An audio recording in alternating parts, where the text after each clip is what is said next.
There's a reality shift when you go from the racetrack back to work. You're like, holy crap, I just did this whole entire race yesterday. I was doing 150 miles per hour on a straightaway. And then you have to like slow down again because you're back at work, and it's kind of that. It's just the cycle of life. I mean, that's kind of how it goes, and you kind of get used to it. But I mean, you can't not work.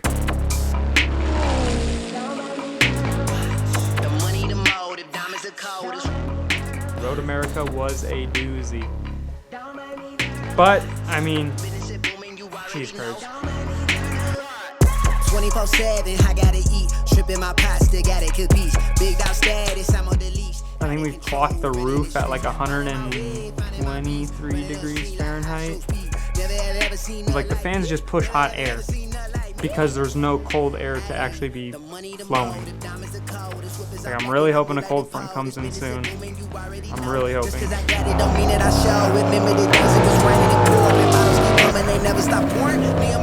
The biggest difference I realized from Road America, from when I did it on the simulator to actually being on the track in person, is that the track is much more narrow in person than it looks on the simulator. Because on the simulator it looks a lot wider, but in person it's probably like 3, maybe 4 cars wide. It feels very, very narrow, and you combine it with the high speeds, it can certainly make for some nervous, tentative moments. Road America, it wasn't built as a track like Coda or Ozarks, where it's fast, high speed, and then into a heavy braking zone, slow, and then back to high speed. Road America was a track that was built to be fast and flowing. I'm a first timer, this is my first rodeo here, so I'm still learning the nitty gritty bits of what Road America has to offer. Less brake, more speed, that's what my coach told me the entire weekend. That was like the statement the entire weekend, to sum it up, was less braking, more speed.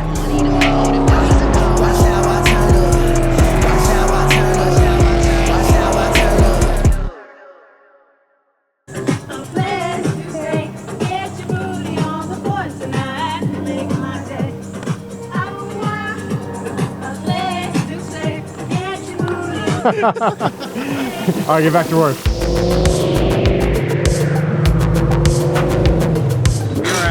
America for round 4 of the Mustang Cup, and I'm super stoked to be here because we're in Wisconsin. I'm happy to be here because I get to eat as many cheese curds as I want, and I get to race. The biggest thing I had to overcome was still like getting Ozarks out of my head, like getting back into the car and just trusting the lateral G-force of the car, trusting the car not to come out under itself, trusting the lateral grip of the Yokohama tires. I definitely still had a little antsiness after Ozarks, just like still getting comfortable with putting the pedal to the metal, especially on a brand new track, because last time I put the pedal to the metal on a brand new track, I crashed. But now that I've gotten over that, I'm starting to build up speed.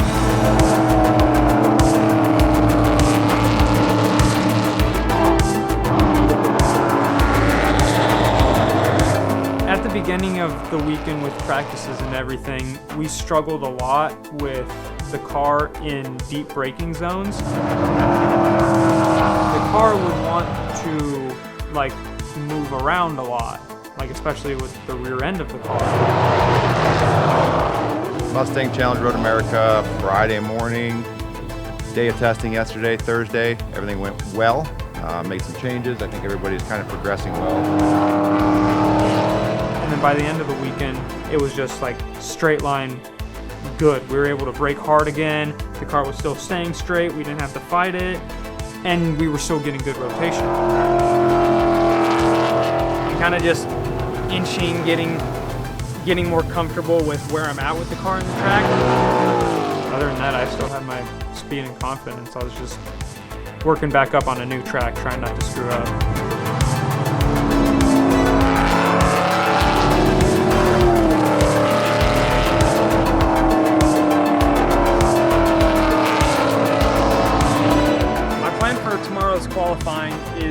basically do what I just did in session 3 today on Friday and try to just commit more to the throttle in some spots and hopefully get up into the top 3.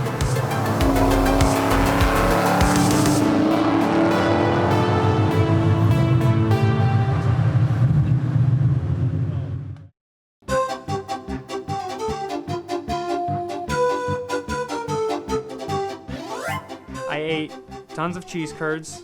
There were 3 places I went for cheese curds, and I ranked them from top to bottom. Mars Cheese Castle on my way back to Chicago. Antoinette's cheese curds in Plymouth, Wisconsin were really good. They were just really small in portion sizes. And then the other spot that I went to that had the best cheese curds, Big Billy's Bar in Plymouth. And those cheese curds were big. They were crunchy on the outside, but the cheese was like super soft and pliable on the inside. They were delicious, and they were seasoned right. They had spicy chipotle ranch, and then they had just like regular old ranch.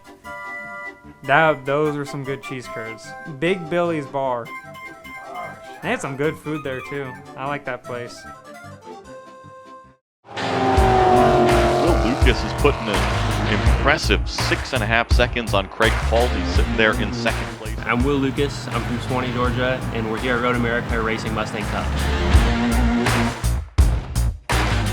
Yeah, when I was a kid, I loved cars. I loved cars my whole life. I didn't come from a racing family, but something about cars has always just clicked with me. I grew up riding and racing dirt bikes and mountain bikes, and I still love to do that, but a couple years ago, I was lucky enough to get in a race car for the first time, and from then I've kind of just gone where I could, and I think GT cars is the coolest. Ideally, I'll be P1 every race this year. That's the goal. Chase and Kale, they're both close enough where I know I'm a mistake away. Like anytime I'm leading, I can't, get to the front and just relax. I have to go every lap because I know like one mistake and they're there. I think Kale's grown a lot in what he's done so far. I mean, one of the hardest things you can do as a driver is take a hit and get back in the car. It's something really important to do, but it's tough, right? Like building that confidence back takes a long time. So it was cool to see Kale get back out there and slowly build up over the course of the weekend. And I think overall it was a good experience for him. And based on how he's been doing, like even from NOLA to now, he's gotten so much better. So if this continues, he should be a real threat by the end of this year. My mindset's the same for every race weekend, and that's just do everything right. I always try to break it down into as many small steps as I can. So, the lap is built of tiny things you're doing. Brake here, turn here, whatever here, but just doing that as right as possible, as many times as possible, minute by minute is what makes the weekend fun for me. And hopefully doing that will put me in P1 again. Road America is one of my favorite spots on the calendar, and I'm pretty happy to be here.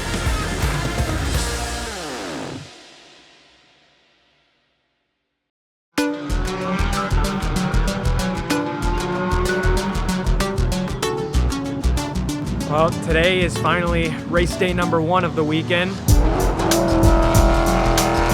All I'm really looking forward to right now going into qualifying is setting a really good lap time. Qualifying was good. I mean, I qualified 3rd overall, which I was really impressed with. I was able to cut off 3 seconds from my last practice Friday in my qualifying on Saturday. Huge thanks to James for just telling me to floor it, because it worked. Less brake, more speed.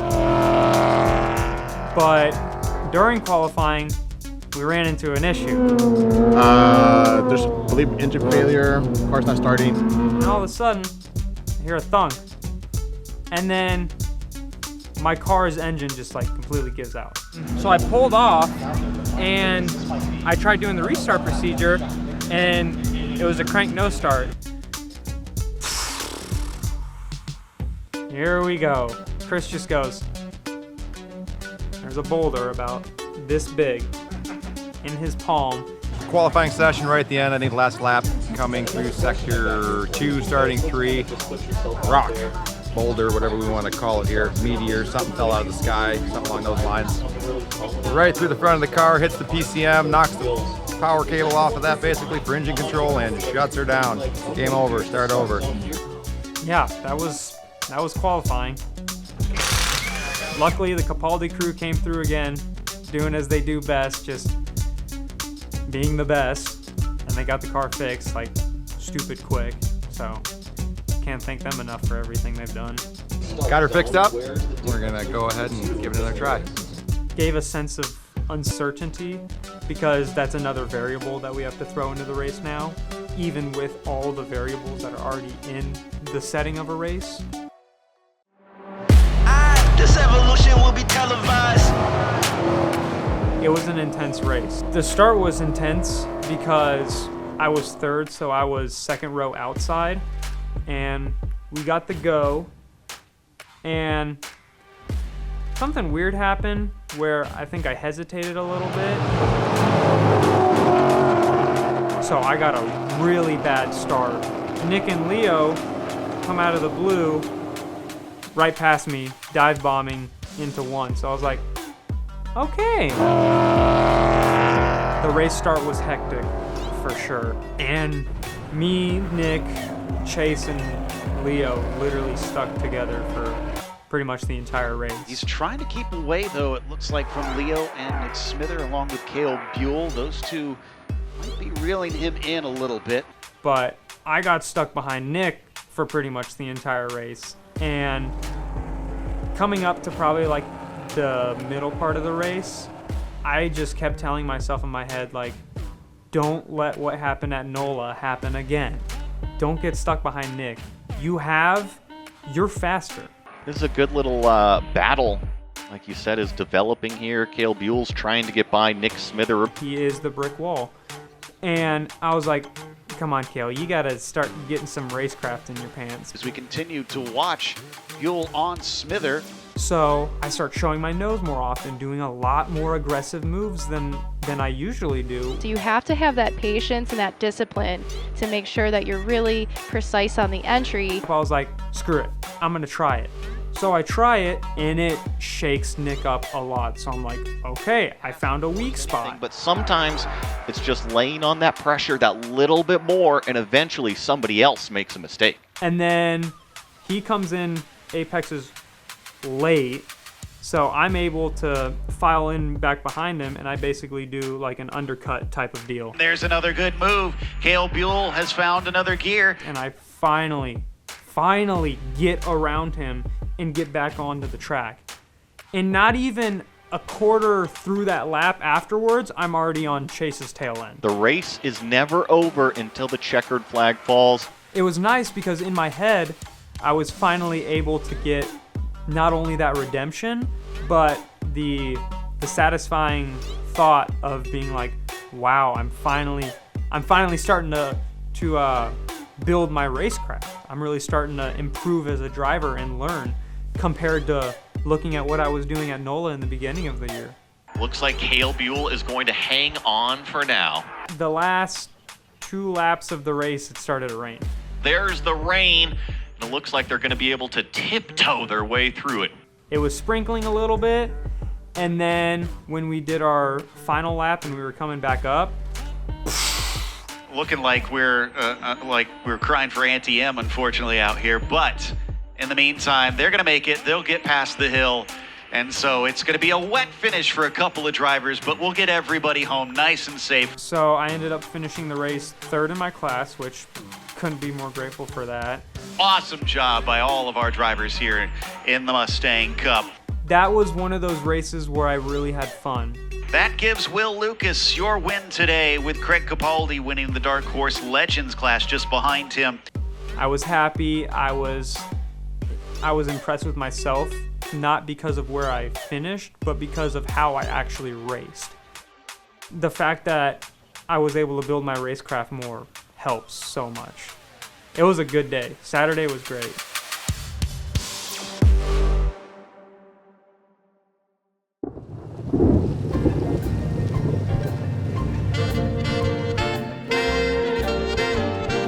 Sunday was definitely interesting for everybody. I'm walking in the rain. Probably a lap in, it started to rain, like pouring rain. But I only got to do 2 laps because we've never had to use our defrost on the car and we didn't know where the correct angle was. So by the time I got to my 3rd lap, I couldn't see anything out of my driver's windshield. The window part was scary. The driving on the wet racetrack was probably the most fun I've ever had. That was a blast. There's a superstition between driving on a wet track. Obviously, there does come more danger, but it's really fun driving on a wet track. Like, really fun. So, what ended up happening after qualifying is they canceled the race on Sunday. We're gonna race Lime Rock, but VIR, there's gonna be 3 races now.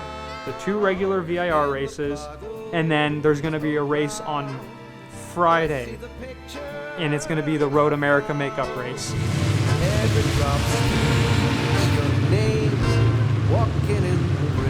So, the weekend was a doozy. To sum it up. Walking in the rain. Oh, nothing's been the same. Ooh, cheese curds and maybe some chocolate milk. That sounds good.